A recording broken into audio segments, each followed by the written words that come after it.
So that looks like the equation of a line, so it just reduces down to that. Okay. All right, so in order to answer that final question, this is the general solution, we already found that, we're going to need to evaluate this guy. So this is kind of a situation where the lambda could have told us if this is going to be stable or unstable based on the complex plane. But remember, anything in the left-hand plane is going to be stable, provided that the whole system's roots are over there. We can't have any roots over in the right-hand plane, or the whole thing's unstable. This is a situation where we've got a double root right there at 0. So it's actually in the marginal stability area. Now, let's evaluate that. And so the complex plane, this just tells us it's not stable. It doesn't tell us if it's marginally stable or unstable exactly. Let's evaluate this situation. Now, if you have initial conditions, you can plug them in and you can find out what the C1 and C2 are. In this case, I'm not going to do that. Let's just plot it. All right, so I've got T and then Y of T. Okay, so this is the plot of the general solution. Okay, so what if C1 is positive? We're going to go through these different cases. C1 is positive, and let's say C2 is also positive. Okay, in that case, our plot is going to start off at this C1 plus C2 number, and it's going to expand as T goes on. It's going to expand because T is just multiplied linearly right here. This is a polynomial, and if both of these are positive, it's going to expand. Okay, let's do another case. So that's let's say case 1. All right, what about case 2? C1 is positive, but C2 is negative. Okay. All right, so that's going to be a case where, let's say we have C1 minus C2, and if that is positive, then this is going to decrease from there. Why is it decreasing? Because the C2 is negative. So as T increases, this whole portion becomes more and more negative, larger and larger magnitude. So that's what happens. All right, so now if C1 minus C2 is actually in the negative side, the same kind of thing happens. Okay, and actually we can use different colors to illustrate that. We use green here, and that'll be our case 1 color. And then let's use a pink here. That'll be our case 2 color.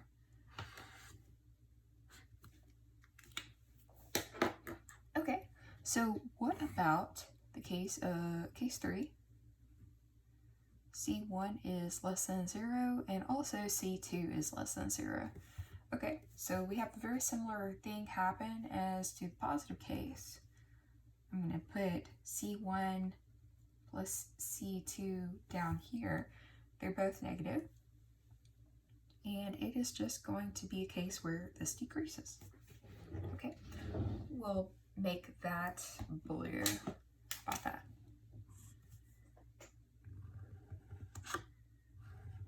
Okay. All right, and then we have one more case. Let's say case 4, and that is the case where we have C1 is negative, but C2 is positive. Okay, so again, we're going to have 2 pieces to this as well. If it is on the negative side of the axis, let's say that C1 is a greater magnitude. It's overall a negative number.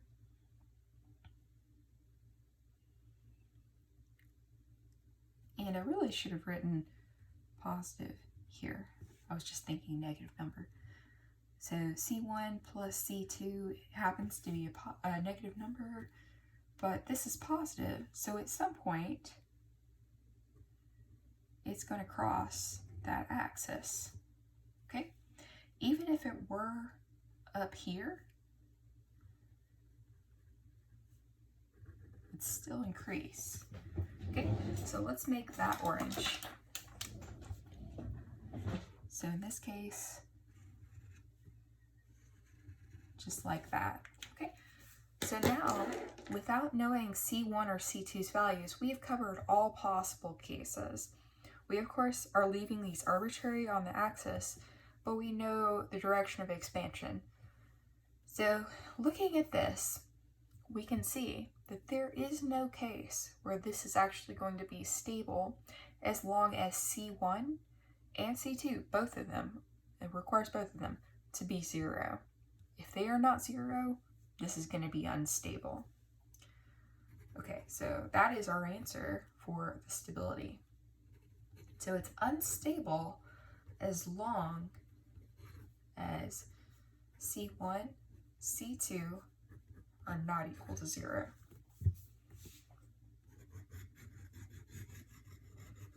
Okay, so this answer was not obvious from this result, right?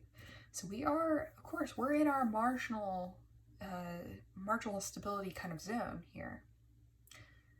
But it's really interesting to go ahead and investigate, and we revealed this. Okay?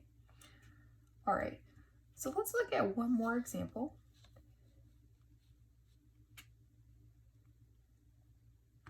Or actually, let's look at a case where we actually do have just imaginary roots on the plane. How about that? So let me just start out giving those roots. Okay, say that we have a dynamical system, we have a differential equation up here. We find the roots to be lambda equal to, let's say, 0, so 0 real part, plus or minus J5. Okay, so let's do that whole investigation like we just did, where we want to see if it's stable or unstable, what the roots are, well, where they're given to us in this case, but what's the characteristic equation? We're not going to worry about that one either, but what is the general solution? Okay. All right, so let's say general solution and also stability. Okay. So if I were to plot these on the characteristic or the complex plane, I would have one root here and one root here. So they are on the imaginary axis at a value of real component 0, and imaginary is +5 and -5. So it looks just like that. So if you remember what we were explaining about earlier, these are in the marginal stability zone. They are not in the left-hand plane, so we cannot call it stable. We know that. Definitely not stable.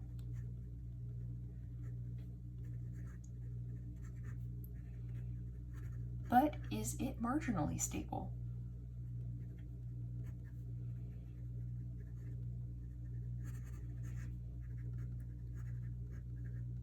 So the answer is yes, but let's see why, and let's see what the general solution looks like and the plot of that.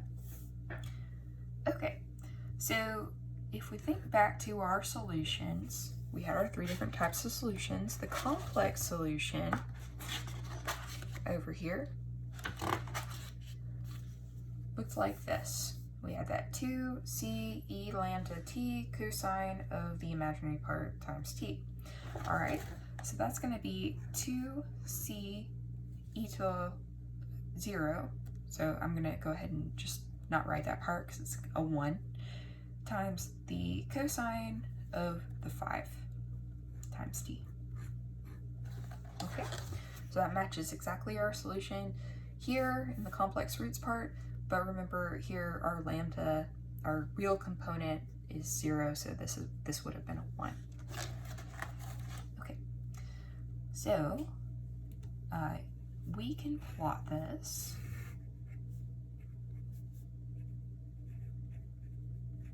Okay, so at 0, we would have a value of 2 times c.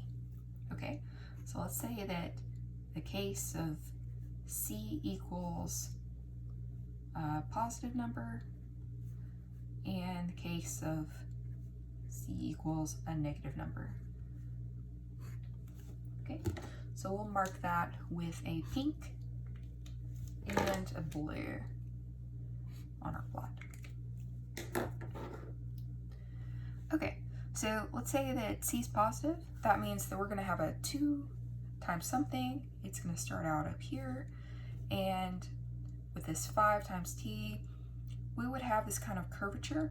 I'm not going to worry about the preciseness of that, but it's going to have a kind of cosine look. It's going to be harmonic, and it's going to start off at a positive number, and it's going to start off with non-zero amplitude. Then we're going to go on, and then we're going to come back up and reach that value again, and that is going to be a value of 2c.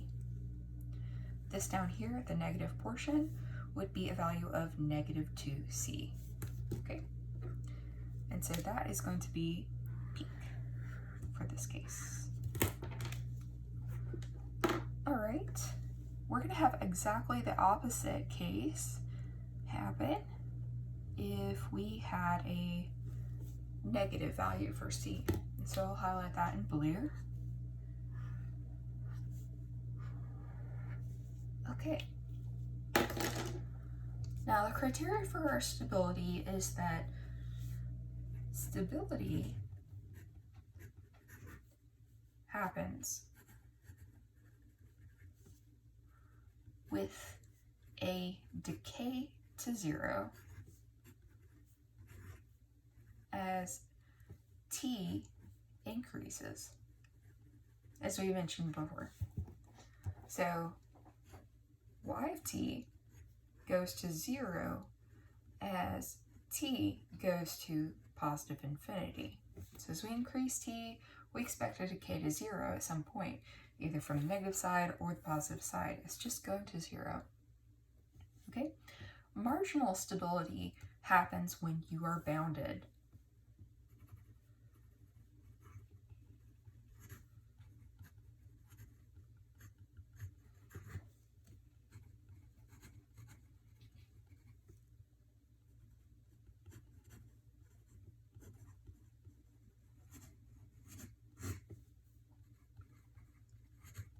Okay, so y of t is within a certain bound and it never escapes that bound. We can rely on it existing within that space.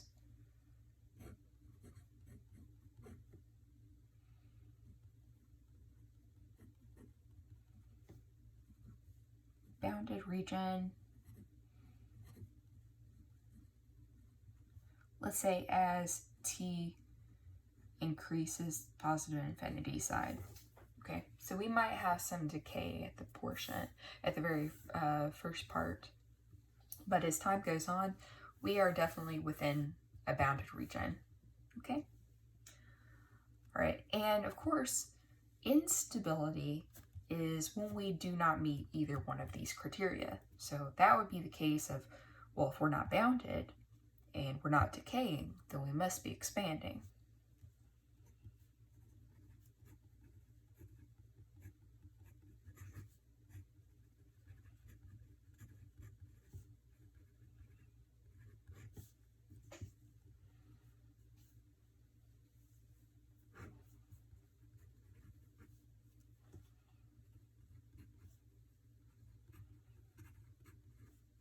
Not stable or marginally stable.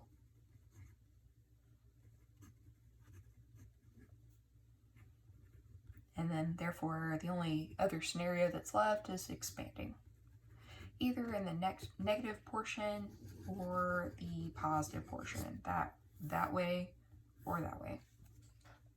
Okay. All right. So let's talk about what happens for every set of roots you could possibly have. Okay. So in this class, as we talk about systems,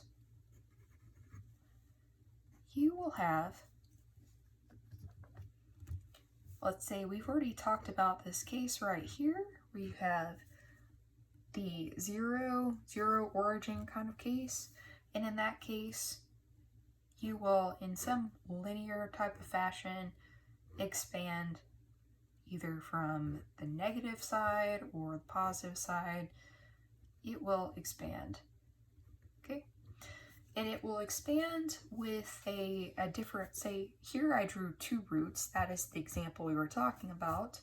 If there was the single root, then we would just have that case right there. And in that case, yeah, we could talk about it being a marginally stable case because it will stay within a bound. If we had more than 1 root, more than 2 roots, we will have a kind of parabolic, a curvature kind of look, and we will have expansion as well from that standpoint. Okay. So all of these guys lie within this 0 point. Okay. Now, if we have a case where we have a pair, then in that case, what we're going to have is that second example that we were just talking about, where we have the harmonics. So this is for both of these. We have a pair. We're going to have a marginally stable case, just like that. Now, in the case that we have this pair, let's say a third order system, and we have a third root that's out here in the left-hand plane, this guy's going to decay. So let's do that. We have this case right here where we have decay, just like that. Depending on our initial condition constant right there, it might come from the negative side, it might come from the positive side. But as t increases, that's what's going to happen. Okay, so we'll be left with this harmonic portion eventually. As t increases, this guy's going to pretty much become negligible, and then we'll have this bounded zone. Okay, now the final part, what if we have a root out here that is in the right-hand plane? Okay, let's go ahead and label that right-hand plane and left-hand plane.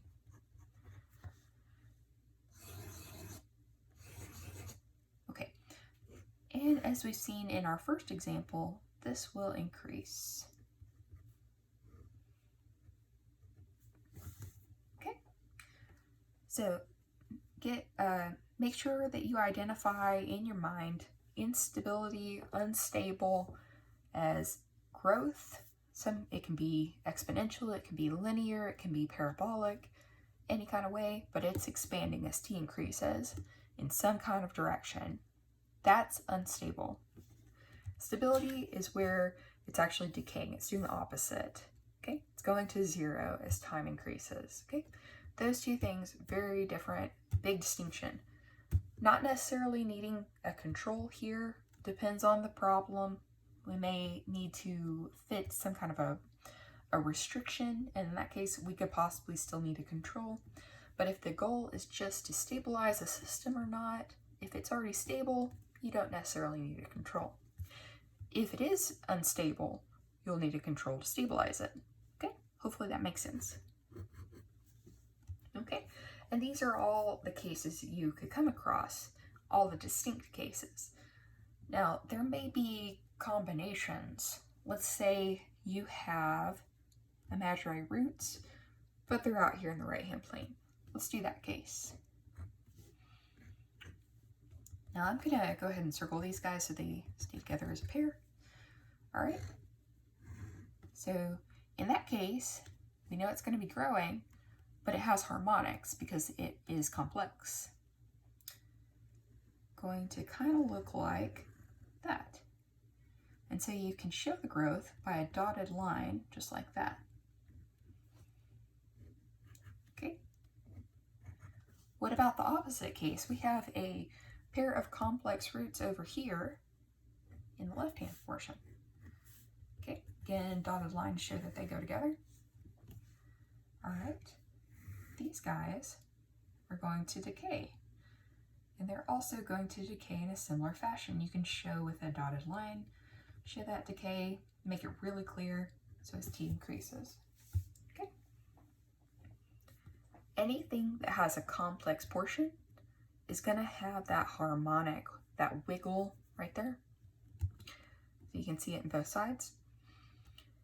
Anything that does not have an imaginary part is going to have that exponential, unless it's on the axis, it's right there at the origin, it's going to have that look right there, that curve.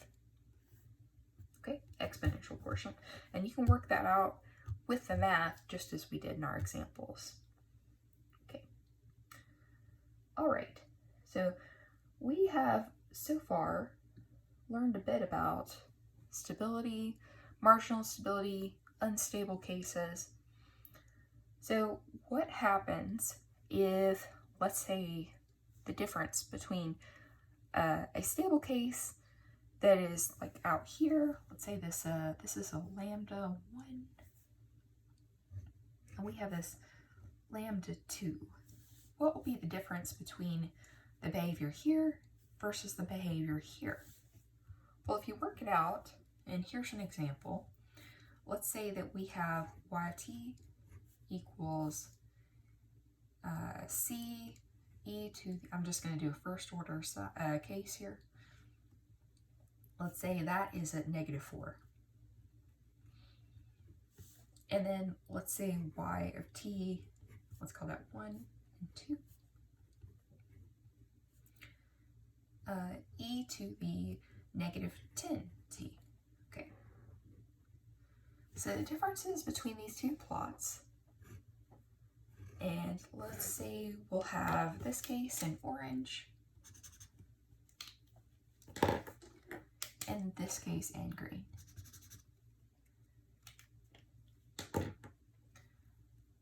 So as t increases, you can see, like, if t is 1, this is e to the -10. If t is 10, -100, and so forth. Whereas up here, it would be -4 and then -40. So what's going to happen is there will be a decay, and here I'm going to hold the c constant. Let's say the c happens to be exactly the same in each case. That's not really a factor.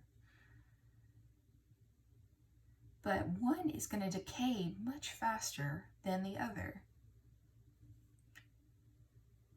Now, it's going to work out, you can see this from the math, that the faster decay is associated with the lambda being further out in the left-hand plane. Okay, so is that better? Well, yeah, actually, that is what we want. We want to actually use, if it's up to us, if I were to choose a system, I would want to choose a lambda that is as far out in the left-hand plane as I can afford to do. Now, just so you know, there is a cost associated with that. If you were able to choose the lambda for your system, if you chose it way out here in the left-hand plane, the cost is going to be huge gains, huge gain values that eventually we're going to design with our controller. Okay, but in general, that's much better because you get a really quick response. Okay.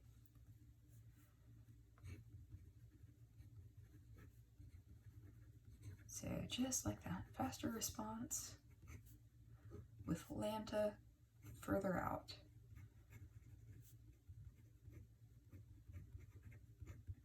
Okay, but again, cost is you'll have higher control gains, which we'll see later on.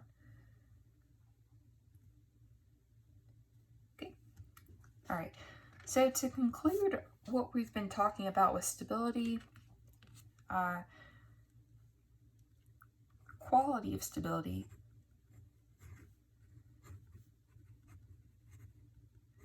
that is actually that concept we were just discussing. Quality of stability, right there, faster response with the lambda further in the left-hand plane. So to conclude what we were talking about with stability, y of t it's a stable system if the behaviors satisfy all of the requirements for as t increases, the limit will go to 0. So let's write that out.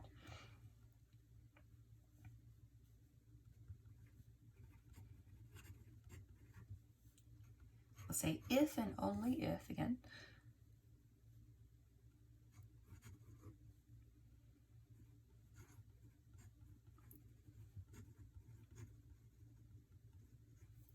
the system behavior has to satisfy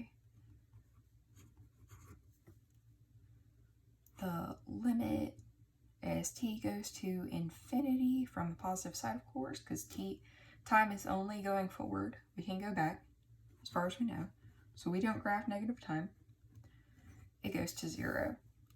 And let's say that's for any initial condition.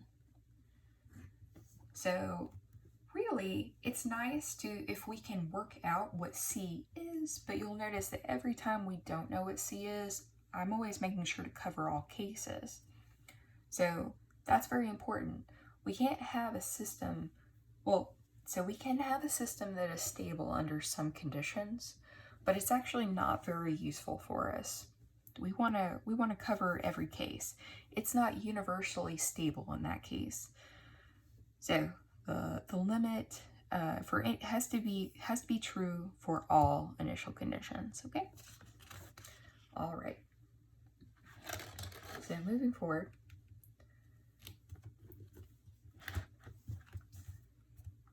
what I want to talk about next is called the necessary and sufficient criterion. Okay. Well, let's write that out. Necessary and sufficient criterion. Okay. This has to do with stability. Okay. These are really the conditions or the criterion for when the system is stable. Okay. So if we meet this criterion, we will guarantee that we have this behavior right here, which we know is associated with, like, that's the definition of a system being stable or not. It has to decay to 0. It can decay in this way, it can decay in this way, or it can be the trivial case, which probably never going to encounter in your homework, but mostly these two behaviors, okay, or some combination of them. Okay, so there's a couple of rules here. So if we have a first order equation, let's say system order over here,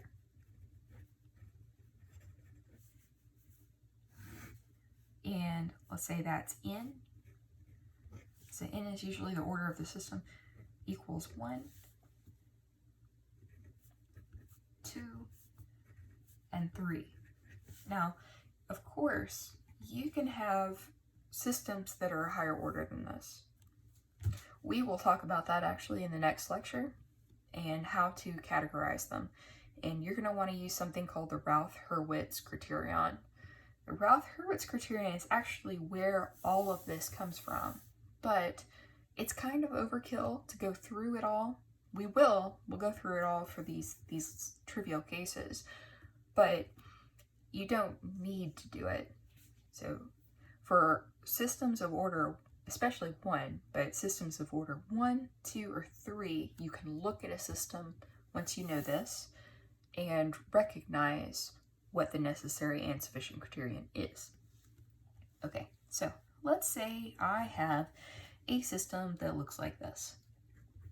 you see that a, y again. Okay, so this is a first order system. Okay. And then we'll also do a second order and a third order.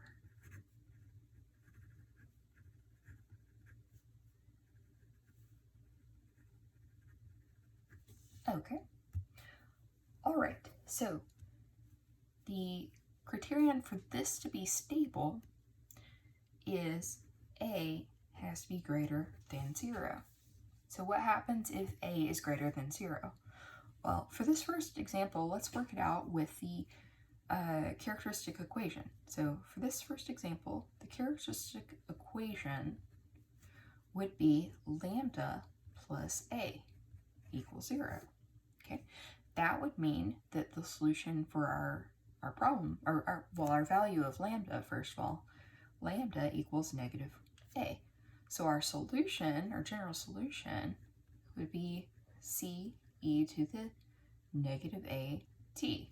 Okay, you can see because of the negative sign, as long as a is a positive value, that's our criterion, then we're going to have an exponential decay. No matter what c is.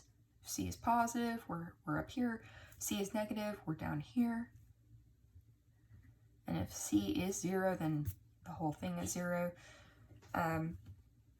That is stable no matter what, as long as this holds true. So let's make this column our necessary and sufficient criterion. Okay. This is our system. Okay. So let's do a second order example. We have y dot dot plus, let's say, a2, a1, y equals 0. Okay, so for this one, we will have a1 has to be greater than 0, but also a2 has to be greater than 0. And that's what's required for this to be stable. Again, we could work that out with the characteristic equation, and we could find our solution, and we would find something very similar to this. Third order system. Triple dot, we'll say a3, y double dot, a2, y single dot, a1, y equals 0. Okay? In this case, we would have, let's say, a3 is greater than 0, a2 is greater than 0, and then also a3 times a2 is greater than a1. So all three of these equations are our necessary and sufficient criterion. Now, it's very easy to look at this and see where this comes from for the first order. Okay, we worked that out. We could work out something very similar here for the second order. We would get a very similar result. But for the third order, just glancing at it, it may not be obvious where all three of these equations come from, maybe especially this last one. And I can tell you, we will do an example in the next lecture about the Routh-Hurwitz technique, that procedure, and we will see this happen. I do want to point out that what I'm talking about for discussing the necessary and sufficient criterion for stability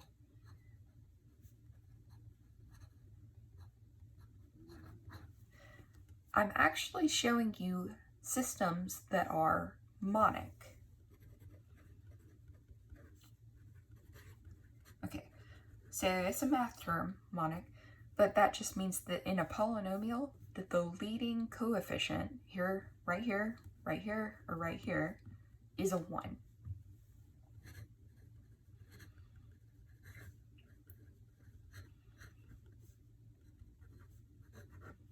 Okay, so it's actually a positive 1.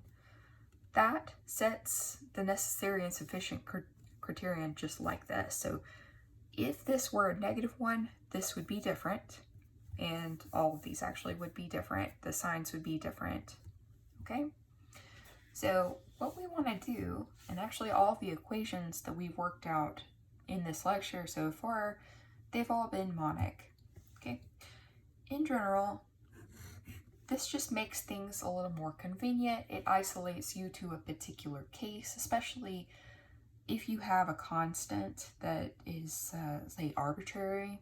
Like, say, we had first order case, well, we had an A out here, say plus by. Okay.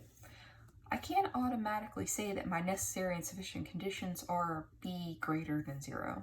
I can't do that because I don't know what a is and I don't know the sign. What I would want to do here is divide through by the a. As long as the a is not 0, I can do that. And once I divide through, I do have to make that assumption out here if it's not already given. I don't care if a is negative, but it cannot be 0, okay, because I can't divide through by 0. Okay, and that would make this point and everything I did further invalid if it were 0, okay? So I can do that right there, and then I can draw a very similar necessary and sufficient condition. I can say b over a has to be greater than 0, okay? So you'll want to do that. You'll want to isolate in case you ever had a case with an arbitrary constant or arbitrary coefficient like this in front, a leading coefficient, that is, that's arbitrary. You have to make that distinction before you go any further, okay? But in general, these are necessary and sufficient criterions, and what I can do is I can use this when I'm trying to design a control, and I can try and meet these criterion with my control gains. And we'll get into that later on. Okay. So, again, I just want to mention that this does come from Routh-Hurwitz.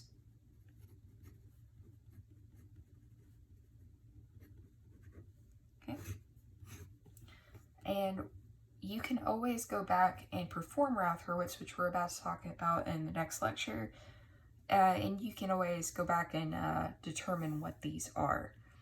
The first two are probably easy enough by glancing at it, but yeah, go ahead and derive anything you need to. Routh-Hurwitz is a technique that the necessary and sufficient conditions can be derived from it, but it's really for systems that are of higher order. Okay? All right, so that'll be it for this particular lecture, and the next one we'll talk about Routh-Hurwitz, more about the necessary and sufficient criterion, and then we'll also go back and start talking about modeling specific systems, okay? And then where the system equations are coming from. After that, we can start getting into control, okay? All right, thanks for joining me, and I will see you in next lecture.